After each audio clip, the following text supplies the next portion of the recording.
Hi friends, welcome back to Moni Spicy Kitchen. இன்னைக்கு நாம என்ன ரெசிபி பார்க்க போறோம்னா வாழைப்பழம் வச்சு ரொம்பவே டேஸ்டியா கேரளா ஸ்டைல்ல ஒரு சூப்பரான அடை எப்படி பண்ணலாம்னு நாங்க பார்க்க போறோம்.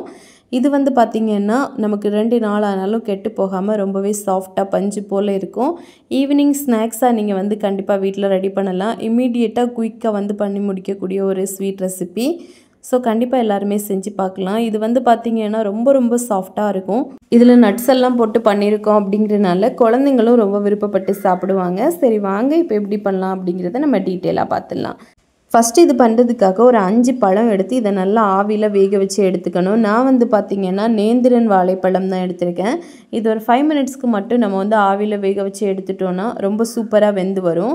அதுக்கு அப்புறமா நம்ம தோல் எல்லாத்தையுமே இந்த மாதிரி எடுத்து இத ஒரு பவுல்ல போட்டுக்கலாம். போட்டுட்டு இந்த மாதிரி ஒரு ஃபோக்கோ இல்ல வந்து நீங்க மிக்ஸி ஜார்ல கூட போட்டு நல்லா வந்து அரைச்சு எடுத்துக்கலாம். நல்லா இந்த மாதிரி மசிச்சு எடுத்துக்கலாம். நம்ம அரைக்கிறதை விடையுமே இந்த மாதிரி மசிச்சு சேக்கும்போது இதோட டேஸ்ட் பாத்தீங்கன்னா ரொம்ப நல்லா இருக்கும். அரைச்சிட்டோம் அப்படினா ரொம்ப நைஸ் ஆயிரும். சோ இது அதுக்கு கனெக்ட் பண்ணி நீங்க வந்து எடுத்துக்கலாம். கை வச்சு நீங்க பிசைஞ்சு எடுத்துக்கலாம்.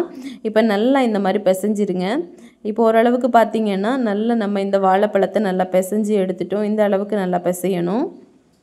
இப்போ அவ்வளவுதான். இப்போ இது கூடவே 1 கப் அளவுக்கு துருவன ஃப்ரெஷ்ஷான தேங்காய் போட்டுக்கலாம். 1 கப் சேர்த்துக்கோங்க.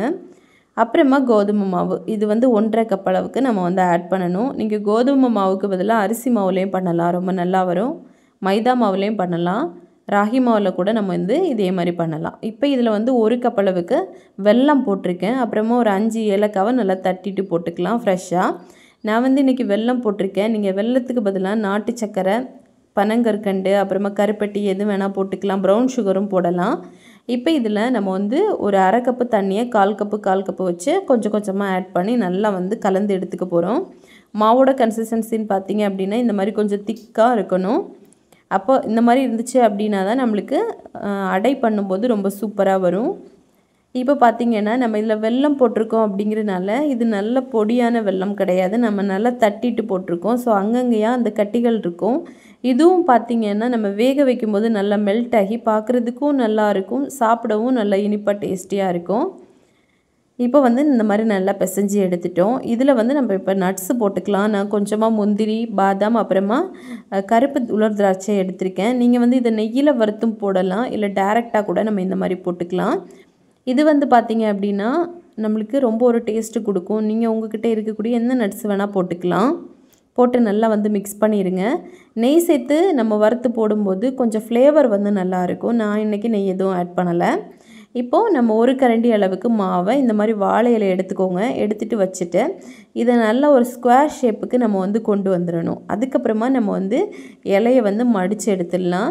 இது வந்து பண்றதுக்கு நமக்கு ஒரு 5 நிமிஷம் கூட ஆகாது மொத்தமாவே. இப்போ இந்த மாதிரி ரெடி பண்ணிட்டு இத மூடிரலாம். ரொம்ப ஈஸியா வந்து பண்ண முடியும். இது வந்து பாத்தீங்கன்னா ஒரு ஹெல்தி ஸ்நாக்ஸும் கூட.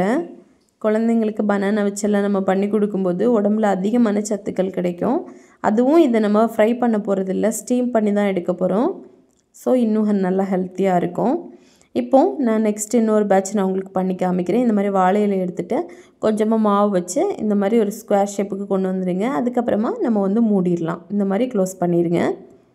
இப்போ அவ்வளவுதான். இப்போ இத வந்து நம்ம ஸ்டீம் பண்ண போறோம். அதாவது ஆவியில ஒரு 10 நிமிஷம் மட்டும் நம்ம வந்து வேக வச்சு எடுத்துக்கலாம். நான் வந்து பாத்தீங்கன்னா கிட்டத்தட்ட எனக்கு ஒரு 10ல இருந்து 12 போல நமக்கு இந்த இலை அடை கிடைச்சிருக்கு. இப்போ இது எல்லாத்தையும் இந்த மாதிரி ஒரு இட்லி தட்டுல வச்சு மூடி வச்சு கிட்டத்தட்ட ஒரு 10 நிமிஷத்துக்கு மீடியம் ஃப்ளேம்ல வச்சு வேக விடுங்க. ரொம்ப சூப்பரா வெந்து வரும். இப்போ ஒரு 10 நிமிஷம் கழிச்சு நம்ம ஓபன் பண்ணி பார்த்தோம் அப்படினா நமக்கு நல்லா வந்து வெந்து வந்திருக்கும். இப்போ கொஞ்சம் ஆற விடுங்க. ஆறுனதுக்கு அப்புறமா நம்ம ஓபன் பண்ணி பார்த்துடலாம். இது வந்து நான் சொன்ன மாதிரி ஒரு 2 டேஸ் வரைக்கும் நமக்கு கெட்டு போகாது. அதுக்கு மேல நம்ம வச்சு சாப்பிட முடியாது. இப்போ வந்து இத எடுத்துடலாம். பாருங்க அந்த வெல்லம் எல்லாமே உருகி பார்க்க எவ்வளவு நல்லா இருக்குன்னு. டேஸ்டும் பாத்தீங்கன்னா ரொம்ப நல்லா இருக்கும். சோ அவ்வளவுதான். இப்போ நமக்கு ரெடி ஆயிருச்சு. சோ கண்டிப்பா நீங்களும் இதே மாதிரி உங்க வீட்ல ட்ரை பண்ணி பாருங்க. ட்ரை பண்ணி பார்த்துட்டு எப்படி வந்துச்சுன்னு மறக்காம கமெண்ட் பண்ணுங்க. இதே மாதிரி இன்னும் நிறைய ஹெல்த்தியான ரெசிபீஸ் வேணும்னு நினைச்சீங்கன்னா மோனி ஸ்பைசி கிச்சன் சேனலை சப்ஸ்கிரைப் பண்ணி வச்சுக்கோங்க. லைக் பண்ணுங்க, ஷேர் பண்ணுங்க.